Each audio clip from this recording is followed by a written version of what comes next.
Olá, sejam todos muito bem-vindos a mais um vídeo aqui do nosso canal. Hoje, no nosso terceiro e último tema dessa série de vídeos sobre a 10ª alteração da Lei de Nacionalidade e que a gente vai falar então sobre o reconhecimento na maioridade dos filhos de portugueses originários. Então, se esse é o seu caso, estava aguardando aí essa alteração do artigo 14 da legislação, fica nesse vídeo aqui até o final.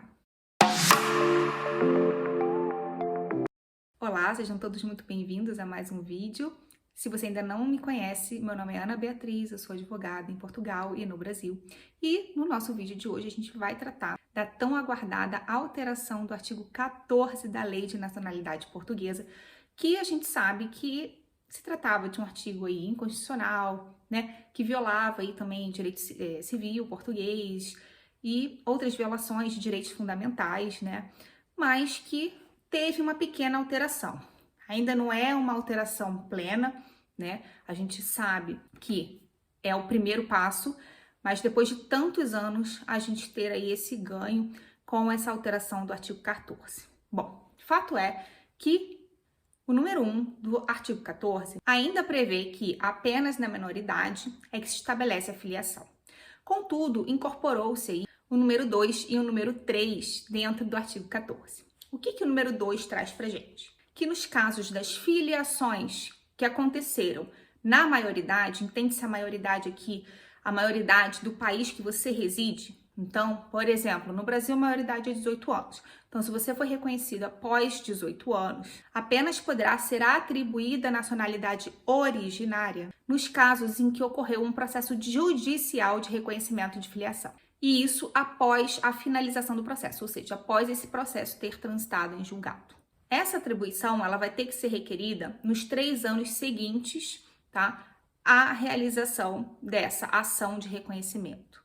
Obviamente que pessoas que já foram reconhecidas no passado não vão ser prejudicadas, e esses 3 anos vão contar a partir da entrada em vigor da lei, que é 1º de abril de 2024, tá? Obviamente que se você teve essa sentença proferida em outro estado, né, no estado estrangeiro, então se você teve essa sentença de reconhecimento de filiação, né, originária, né, era o seu pai biológico, era, né, um português originário, você vai ter então que reconhecer essa sentença em território português, porque uma sentença proferida no estado estrangeiro, ela não entra automaticamente, ela não é reconhecida aqui automaticamente.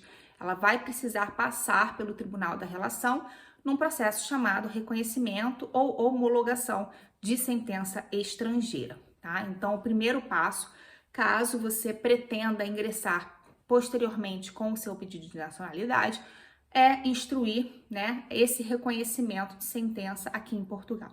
Esse é o primeiro passo. No caso de você não ter tido ainda, né, essa sentença no país onde você reside, esse processo ele já pode ocorrer diretamente em Portugal, tá? E aí você vai pular essa etapa do reconhecimento de sentença estrangeira, tá bem?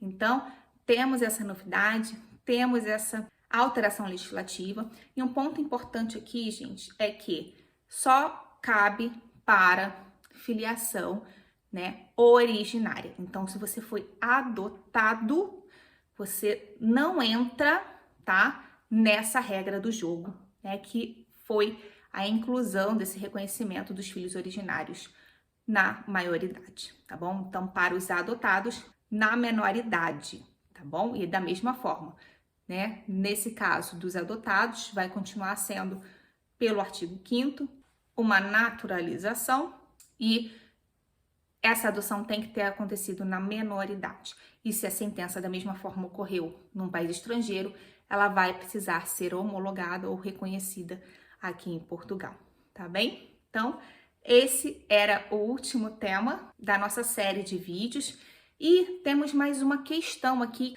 que vai caber aí para todos os tipos de nacionalidade, tá? Que é a possibilidade de recolha biométrica, tá? Então, para finalizar aqui essa série de vídeos, vamos trazer mais essa informação bônus. Foi incluído o artigo 12C, que prevê a possibilidade de, durante o processo de nacionalidade portuguesa, serem requeridos dados biométricos do requisitante. Isso infere em que captação de imagem, né, facial, ou seja, fotografia, recolha de dados biométricos, né, alias digitais, e também, né, da altura do requisitante.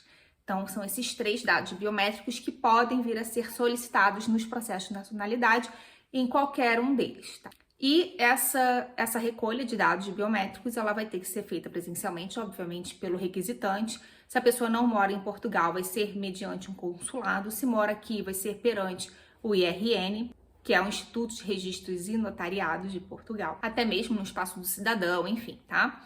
Mas se você for chamado para uma recolha de dados biométricos e você é requisitante num pedido de nacionalidade, você vai ter que comparecer, né, num posto especificado para a recolha dos seus dados. No caso do deferimento da sua nacionalidade, esses dados já vão poder ser utilizados, por exemplo, para a confecção do cartão cidadão, tá? Que você, depois de obter a nacionalidade, iria ter que fornecer esses dados de qualquer maneira, tá bom? Se a sua nacionalidade vier a ser indeferida, então esses dados eles vão ser eliminados do sistema. Tá bom? Então temos mais essa novidade aí. Fiquem atentos, não fiquem surpresos, né? Caso sejam chamados aí para obterem a recolha dos seus dados biométricos. Então finalizamos aqui essa série de 3 vídeos sobre o tema da 10ª alteração da nacionalidade portuguesa. Espero que tenham gostado. Deixem suas dúvidas, comentários, sugestões e nos vemos então no próximo vídeo. Aproveita, já se inscreve no canal, ativa a notificação para não perder nenhum conteúdo novo. Até lá!